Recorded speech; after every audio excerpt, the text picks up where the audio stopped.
சாப்பிட்ற? ஐஸ் சாப்பிட்றியா? எனக்கு ஏன் எனக்கு இல்லையா? எனக்கு வேணும். சேம் ஐஸா இல்லையா? அப்புறம் அம்மாவுக்கு வேணும்ல? ஆ நான் எப்போ சாப்பிட்டேன்? நான் தான் சாப்பிடவே இல்லையே. நான் சாப்பிடவே இல்லை. எனக்கு வேணும்.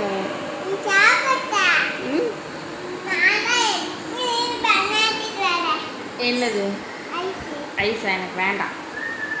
ஹாய் காய்ஸ், எல்லோரும் என்ன பண்ணுறீங்க? நான் வந்து சௌந்தர்யா பாரதி. இன்னைக்கு பார்த்தீங்கன்னா உடம்பு கொஞ்சம் முடியல, அதனால தான் அவங்க ஃபேஸெல்லாம் ரொம்ப டல்லாக இருக்குது. என்னென்னா தலைவலி கொஞ்சம், அதனால் ரொம்ப உடம்பு டயர்டாக. ஒரு வாரம் ஃபுல்லாக வேலைக்கு போயிட்டேன், அதனால் ரொம்ப டயர்டாக இருந்துச்சு. இன்னைக்கு ஃபுல்லாக ரெஸ்ட் எடுத்து நாள் ஓடிடுச்சு. மூஞ்சி ரொம்ப கேவலமாக இருக்குது.